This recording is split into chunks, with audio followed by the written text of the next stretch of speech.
বাবু চলো না রোম্যান্স করি। দেখ মিথিলা, তোকে বলেছি না এগুলো বলবি না। কেন, তুই কি আমাকে ভালোবাসিস না? তাহলে আদর করতে পারবি না আমাকে? তোকে আমি আগেই বলে দিয়েছি এগুলো আমার দ্বারা সম্ভব না, কারণ তুই আমার চাচাতো বোন।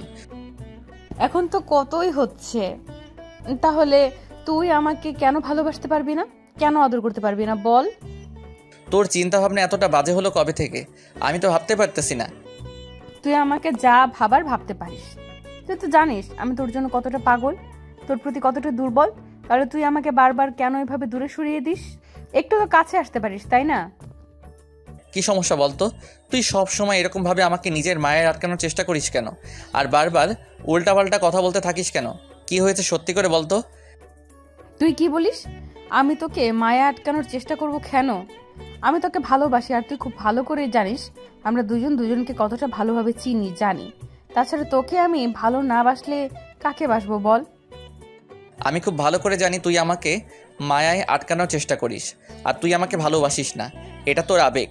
আর দুজন দুজনকে চিনি জানি এটা ছোটবেলা থেকে, কারণ আমরা সমবয়সী। আর তাছাড়া দুজন একসাথে বড় হয়েছি। আর তাহলে তুই আমাকে নিয়ে এসব চিন্তাভাবনা করিস কেন? ঈশান, তুই ভালো করে জানিস আমি তোকে কতটা ভালোবাসি। আর ভালোবাসার মানুষটাকে নিয়ে এসব চিন্তা না করলে কাকে নিয়ে করব বল? তোকে ভালোবেসে আমি নিজের সাথে জড়িয়ে নিতে চাই। তাহলে তুই কেন আমাকে ইগনোর করিস এমন করে? তুই কেন বুঝতে পারিস না এটা হওয়া সম্ভব না? কারণ তুই আমার চাচাতো বোন, একই বাসায় থাকি। আমাদের দুজন দুজনের পরিবারের মধ্যে কতটা মিল, কতটা বন্ধন, ভালোবাসা। দাদু মারা যাওয়ার সময় আমাদেরকে সবাইকে বলে গিয়েছিল যেন আমরা আলাদা না হই। আর এটা যদি হয় তাহলে আমাদের সম্পর্কের মাঝে ফাটল ধরবে। তুই কেন বুঝতে পারিস না এই সম্পর্কটা হওয়া সম্ভব না? উল্টো আমাদের ফ্যামিলির মাঝে ঝামেলা হবে। সেটা কি খুব ভালো হবে বল? ও, তুই এই কারণে আমাকে বারবার দূরে সরিয়ে দিতে চাস? এই জন্য তুই আমাকে ভালোবাসিস না সেটা বলতে চাস? দেখ, এটা কোনো ফ্যাক্টরি না। আর তুই তো খুব ভালো করেই জানিস তোর আব্বু আম্মু আমাকে কতটা ভালোবাসে। আর আমার আব্বু আম্মু তোকে ছেলের মতো ভালোবাসে। ওরা কখনো আমাদের রিলেশনের মাঝে বাধা হবে না। তাহলে তুই কেন বারবার আমাকে এমন করে ইগনোর করিস বল? তুই জানিস না আমি নিতে পারি না, তারপরেও তুই আমাকে ইগনোর করিস, তারপরেও তুই আমাকে দূরে সরিয়ে দিস। আজ সত্যি করে একটা কথা বলতো, আমি কি এতটাই খারাপ, এতটাই বাজে যার জন্য তুই আমাকে একটুও ভালোবাসতে পারিস না? নাকি এটাই শুধু কারণ যে আমরা একই ফ্যামিলিতে থাকি আর আমি তোর চাচাতো বোন? অনেক কারণ আছে যেগুলো তোকে বললে তুই বুঝতে পারবি না আর বোঝার চেষ্টা করবি না, কারণ তোর মাথাটা বিগড়ে গেছে। তুই বারবার শুধু এসব কথাই বলতে থাকবি। তোকে আমি বোঝাতে পারি না। এগুলো বললে ফ্যামিলির মধ্যে ঝামেলা হবে, আর ঝামেলাটা তোর আমার জন্য হবে। তখন দোষটা আমার ঘাড়ে এসে পড়বে। তুই পারবি না এগুলো সামলে নিতে, আর আমি চাই না এরকম কিছু হোক। কিছু হবে না। তুই শুধু আমাকে ভালোবেসে দেখ, আমাকে শুধু একটাবার বুকের সাথে জড়িয়ে নিয়ে দেখ, আমি এগুলো সলভ করে দিব। আর তুই তো জানিস আমি বাসায় যেটা বলি সবাই সেটাই শোনে। আমি যদি ছোট আব্বুর কাছে গিয়ে তোর আমার ভালোবাসার কথাটা বলে দেই, ওরা আমাদের মেনে নেবে। তাহলে তুই কেন আমাকে ভালোবাসতে পারবি না বল? আর এমন না যে তুই আমাকে ভালোবাসিস না, শুধু মুখেই বলিস, কিন্তু আমি জানি তুই আমাকে কতটা ভালোবাসিস। আমি তোকে ভালোবাসতে যাব কেন? আমার তোকে পছন্দ না, তুই সেটা খুব ভালো করেই জানিস। তাহলে তুই এসব কথা বলে আমাকে কি বোঝাতে চাইছিস? আমি তোকে ভালোবাসি না, এটা শুধু বোনের প্রতি একটা কেয়ারিং। তাহলে তুই কেন বারবার আমাকে এসব মনে করে দিতে চাইছিস? এসব বলে কোনো লাভ হবে না, কারণ আমি তোকে কখনো ভালোবাসবো না। আমি কোনো বাচ্চা না যে তুই আমাকে বোঝালে আমি বুঝতে পারবো। দেখ, কোনটা বোনের কেয়ারিং আর কোনটা গার্লফ্রেন্ড বয়ফ্রেন্ডের ভালোবাসা সেটা বোঝার বয়স আমার হয়েছে। তাই এখন অন্তত এই নাটকটা করিস না। আমি এমনিতেই তোর এরকম অবহেলা নিতে পারতেছি না, কষ্ট পাচ্ছি। তাহলে তুই বারবার কেন সেটা আমাকে দিচ্ছিস? কি বোঝাতে চাইছিস তুই? তুই আমাকে ভালোবাসিস না, তাহলে সেটা তোর ভুল ধারণা। আমি খুব ভালো করে জানি তুই আমাকে ভালোবাসিস। তুই আমাকে হারিয়ে ভালো থাকতে পারবি না। সত্যি করে একটা কথা বলতো, আমি খুব ভালো করে জানি তুই আমাকে ছাড়া দূরে থাকতে পারবি না। তোর পক্ষে সম্ভব না আমাকে ছাড়া ভালো থাকা। তাহলে কেন এরকম পাগলামি করছিস বল? এসব ভুল ধারণা। আমি তোকে ভালোবাসি না, আর যদি বেঁচেও থাকি না তাহলে সেটা বোন হিসেবে। তাহলে তুই কেন এরকম পাগলামি করিস? পাগলামিটা বন্ধ কর। আর এসব যদি বাসায় জানাজানি হয়ে যায় তাহলে কিন্তু অনেক ঝামেলা হয়ে যাবে। তখন কিন্তু আমাদের দুজনকে আলাদা করবেই, আর এই বাসাটাও আলাদা হয়ে যাবে। তুই কি সেটা চাস আমাদের দুই পরিবার আলাদা হয়ে যাক? ও, তার মানে তুই এটাই ভেবে আমাকে দূরে সরিয়ে দিয়েছিস? দেখ, এরকম কিচ্ছু হবে না, কেউ আলাদা হবে না, আর আমাদের জন্য কেউ কষ্টও পাবে না। আর পরিবার আলাদা হওয়া তো দূরে থাক, আমাদের সম্পর্কটা আরো অটুট হবে যখন জানতে পারবে তুই আমি দুইজন দুজনকে ভালোবাসি, দুজন বিয়ে করতে চাই, অনেক হ্যাপি থাকবো। তখন ওরা খুশি হয়ে আমাদের বিয়েটা দিবে। তার উপর আমরা অনেক হ্যাপি থাকবো। একই ফ্যামিলিতে থাকলে কতটা ভালো হবে বলতো? এই ধারণা ভুল, তেমনটা কখনো হবে না। বড় আব্বু আর বড় আম্মু কখনো মেনে নিবে না। তার উপর আমার আব্বু আম্মু অনেক রেগে যাবে, সম্পর্কে ফাটল ধরবে। তুই কেন বুঝতে চাইছিস না যে বিষয়টাকে এত সহজভাবে নিয়েছি সেটা অত সহজ বিষয় না। তোর কাছে সহজ মনে হলেও আমার কাছে অনেক কঠিন লাগতেছে। তুই সব সময় সবকিছু নেগেটিভ ভাবে ভাবিস, সব সময় পজিটিভ থাকার চেষ্টা করিস না, সব সময় উল্টাপাল্টা ভাবিস বলে তোর কাছে সবটা কঠিন লাগে। দেখ, তোকে আমি বলতেছি এমন কিচ্ছু হবে না। তুই একটা বার শুধু আমাকে ভালোবেসে দেখ, সব ঠিক হয়ে যাবে। তারপরও তুই কেন বোঝার চেষ্টা করতেছিস না? আমি তোকে ভালোবাসি, আমি বারবার তোকে কাছে টেনে নিয়ে আমার স্পর্শ দিয়ে আমার ভালোবাসাটা বোঝানোর চেষ্টা করছি, কিন্তু তুই সেটা বুঝতেই পারছিস না। কি এমন অন্যায় করেছি আমি বল? তোর চাচাতো বোন, এই জন্য তুই আমাকে দূরে সরিয়ে দিতে চাইছিস? দেখ, এগুলো করে কোনো লাভ হবে না। আমি তোকে অনেক ভালোবাসি, তাহলে তুই আমাকে কেন ভালোবাসতে পারবি না? আমার মধ্যে কি এমন নেই বল? তোর মধ্যে সবই আছে, কিন্তু তার মধ্যে কমন সেন্স নেই। এই সম্পর্কটা হলে কেউ ভালো থাকবে না, সবাই আমাদের শুধু ভুল বুঝবে। তখন কি হবে বলতো? আমি হয়তো আজকে তোকে ভালোবাসি না, কিন্তু পরে তো তোকে ঠিকই ভালোবাসবো। তখন আমাদের পালিয়ে যাওয়া ছাড়া কোনো উপায় থাকবে না। পালিয়ে যাওয়ার হলে যাব, তারপর বিয়ে করে নিব। তখন আমাদের একটা বেবি আসলে দেখবি সবাই আমাদের মেনে নিবে। তুই সবসময় এত নেগেটিভ চিন্তা করিস কেন? এমন কিছু হবে না বললাম তো। আর তাছাড়া তুই আমাকে এখন ভালোবাসিস না মানে? এখনো অনেক বেশি ভালোবাসিস, কিন্তু এই সামান্য কারণে তুই আমাকে দূরে সরিয়ে দিতে চাইছিস। আমি এত কিছু জানি না। তুই আমাকে ভালোবাসিস, তুই আমাকে বিয়ে করে নিবি। তুই 1 সপ্তাহের মধ্যে আমাকে ডিসিশন জানাবি। তারপরও যদি তোর ডিসিশনটা না হয়, তাহলে আমি দেখে নিব আমি কি করতে পারি। আর তুই খুব ভালো করে জানিস আমার রাগ জেদ কতটা। তারপর যদি উল্টাপাল্টা কিছু একটা করে ফেলি না, তার জন্য একমাত্র দায়ী থাকবি তুই। সিনথিয়া, আমি তোকে বোঝাতে পারছি না এ সম্পর্ক কখনো হবে না। তারপরও তুই কেন এরকম পাগলামি করছিস বলতো? তোকে কি করলে তুই বুঝতে পারবি যে এগুলো হওয়ার সম্ভাবনা?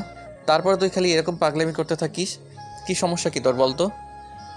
কোনো সমস্যা নেই। আর যেটুকু আছে তাই তুই যখন থেকে আমাকে ভালোবাসতে শুরু করবি, আদর করতে শুরু করবি, তখন থেকে দেখবি সবটা ঠিক হবে। সবটা ঠিক হয়ে গেছে। তাহলে কেন আমাকে এমন করে দূরে সরিয়ে দিতে চাইছিস বল?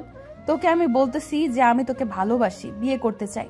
আর তুই আমাকে আদর করলে দেখবি আমাদের একটা বেবি চলে আসবে। তারপর দেখবি সবটা ঠিক হয়ে যাবে। তাহলে তুই আমার সাথে কেন করতে পারবি না? একটু কাছে আয় না সোনা। সিনথিয়া কথাটা বলে ঈশানের কাছে আসার চেষ্টা করলে ঈশান চলে যেতে গেল। তখনই সিনথিয়া ঈশানের একটা হাত ধরে নিজের দিকে ঘুরে তার অনেকটা কাছে চলে আসলো। তারপর ঈশান ছোটার চেষ্টা করলে সিনথিয়া ওর শার্টের কলার আঁকড়ে ধরে ওদের 4 ঠোঁট এক করে দিল। ঈশান হতবম্ব হয়ে গেল। সিনথিয়া পাগলের মতো ওর ঠোঁট জোড়া চুষতে লাগলো। একটা সময় ঈশান নিজেকে ছাড়ানোর চেষ্টা করে সিনথিয়াকে ধাক্কা দেবে, আর তখনই বাসার সবাই এসে ওদের সামনে দাঁড়ালো। তখন ঈশান সবাইকে দেখে ভয় পেয়ে গেল। তারপরে ঈশানকে ছাড়ছিল না। তখন ঈশানের আব্বু একটা চিৎকার দিয়ে দৌড়ে ওদের কাছে চলে আসলো। তখন ঈশান তাড়াহুড়ো করে সিনথিয়াকে ছেড়ে দেওয়ার চেষ্টা করলে ও আরও জোর করে চেপে ধরল ঈশানকে। আব্বু এসে ঈশানকে সরিয়ে দিয়ে তারপর ওকে কয়েকটা থাপ্পড় দিয়ে বলতে লাগলো, তোর কত বড় সাহস, বাসার মেয়ের সাথে এসব করছিস? তোর চাচাতো বোন আর তুই কিনা ওর সাথে এসব করছিস? আব্বু, বিশ্বাস করো, আমি কি এমন কিছু করতে চাইনি, কিন্তু সিনথিয়া তোকে জোর করে সব করতে বাধ্য করেছে, তাই না? আমি খুব ভালো করে জানি তুই কেমন আর সিনথিয়া কেমন। তুই জোর করে ওর সাথে এসব করার চেষ্টা করছিস, তাই না? সিনথিয়া, বল, ও তোর সাথে কি করার চেষ্টা করেছে? আজকে দেখ হারামিটার আমি কি করি। ওর হাব ভাব মোটেও ভালো ঠেকছিল না আমার কয়দিন যাবত, আর আজকে আমি ওকে হাতে নাতে ধরেছি। ওর সাহস কি করে হয় তোর সাথে এসব করার? ও তোর চাচাতো বোন, আর তুই কিনা ওর সাথে এসব ভাবতে অবাক লাগছে। তুই এত বাজে হলি কবে থেকে? আব্বু, বিশ্বাস করে এমন কিছু হয়নি।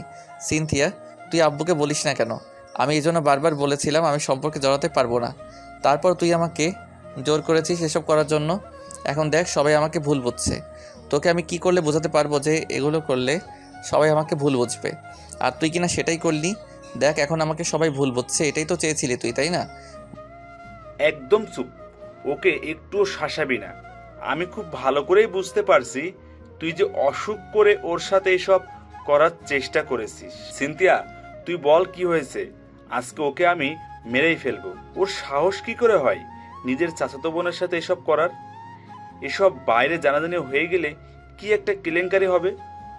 আব্বু ঈশানকে এলো পাথারি মারতে শুরু করলে এর মাঝে সিনথিয়া কিছু বলতে যাবে তার আগে ঈশানের আব্বুকে থামিয়ে দিল। এবার সিনথিয়ার আব্বু আম্মু বুঝতে পারলো বিষয় তো কিছু একটা হয়েছে, কারণ সিনথিয়াও হাব ভাব কিছুদিন যাবৎ বুঝতে পারছিল যে কিছু তো গন্ডগোল একটা পাকাবে।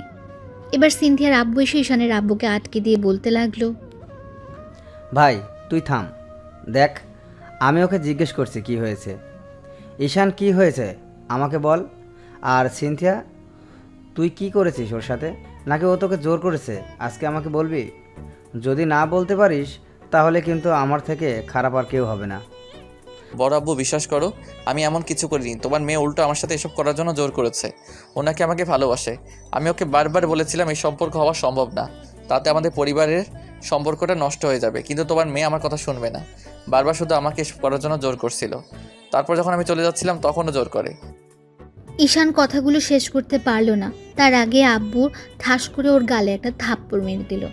তারপর আবারও থাপ্পড় মারার জন্য হাত উঠালে সিনথিয়া এসে আব্বুর হাতটা ধরে ফেললো আর বলতে লাগলো, ছোট আব্বু প্লিজ তুমি ওকে মেরো না। দেখো ওর কোনো দোষ নেই, সব দোষ আমার। আমি ওকে ভালোবাসি, যার জন্য ওকে বারবার কাছে টেনে নিতাম। আর আজকে ওকে ভালোবাসার কথাগুলো বলেছি, ওকে বাজে অনেক প্রস্তাব দিয়েছি, সবটাই করার জন্য বলেছি। কিন্তু তোমার ছেলে আমাকে ভালোবাসে না, শুধু বলেছে আমাদের পরিবারের সম্মানটা নষ্ট হয়ে যাবে, আমাদের দীর্ঘদিনের পরিবারে ফাটল ধরে যাবে। ওই জন্য আমাকে বারবার দূরে সরিয়ে দিয়েছিল। কিন্তু এর মাঝে যে তোমরা এসে এরকম ভাবে ভুল বুঝবে আমি সেটা বুঝতে পারিনি। প্লিজ তুমি ওকে মেরো না, সব দোষ আমার। তোমরা দরকার হলে আমাকে মেরে ফেলো, তারপর ওকে কোনো শাস্তি দিও না। আমি ওকে ভালোবাসি, থাকতে পারবো না ওকে ছাড়া। প্লিজ তোমরা ওকে কিচ্ছু বলো না। সিনথিয়া আর ঈশান দুজনে কান্না করছে। আব্বু মার থামিয়ে দিল।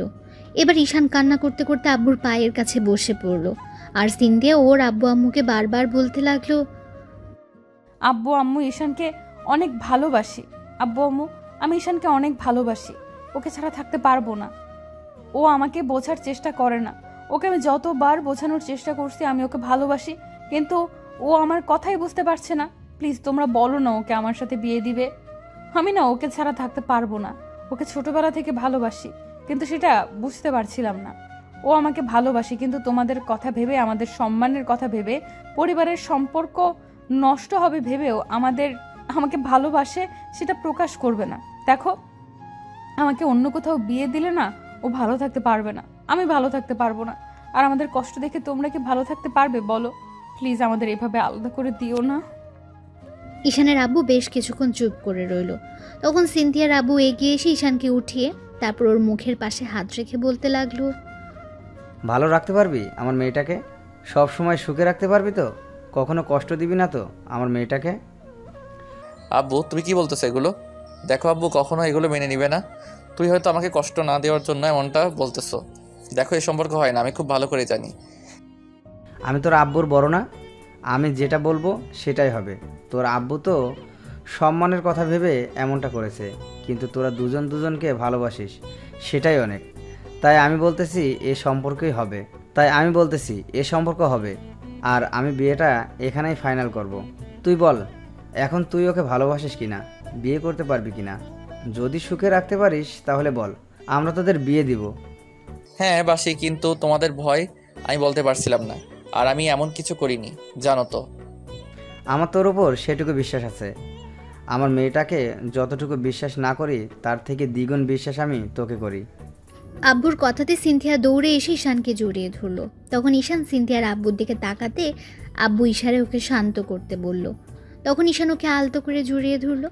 তো ভালো থাক ভালোবাসা।